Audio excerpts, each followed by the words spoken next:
ప్రభుత్వ cyber security agency cyber దోస్త్ నిర్దిష్ట ఫైల్ ఫార్మాట్ లో ప్రజలను అప్రమత్తం చేసింది. ఈఎక్సీ ఫైల్ ని ఎట్టి పరిస్థితుల్లోనూ ఓపెన్ చేయొద్దని సోషల్ మీడియా వేదికగా ద్వారా అప్రమత్తం చేసింది.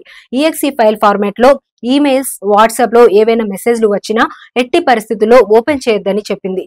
ఏదైనా మీడియా ఫైల్ చివరిలో ఈఎక్సీ కనిపిస్తే దాన్ని డౌన్లోడ్ చేయొద్దని, క్లిక్ చేయొద్దని చెప్పింది. ఫైల్స్ ఓపెన్ చేస్తే సిస్టమ్, డివైజెస్ హ్యాక్ అయ్యే ప్రమాదం ఉంటుందని, లేకపోతే మాల్వేర్ సాఫ్ట్వేర్ ని ఇన్స్టాల్ చేసే అవకాశం ఉంటుందని హెచ్చరించింది.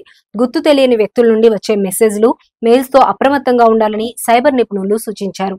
సైబర్ నేరాలపై ఎంత అవగాహన కల్పిస్తున్నా ఎక్కడో అక్కడ ఎవరో ఒకరు సైబర్ నేరగాళ్ల బారిన పడి డబ్బులు పోగొట్టుకుంటున్నారు. బ్యాంక్ ఏటీఎం గడువు ముగిసిందని, టెలికాం సర్వీస్ ప్రొవైడర్ల నుంచి మాట్లాడుతున్నామని ఉద్యోగాల పేరుతో వలవేసి ఖాతాలను లూటీ చేస్తున్నారు.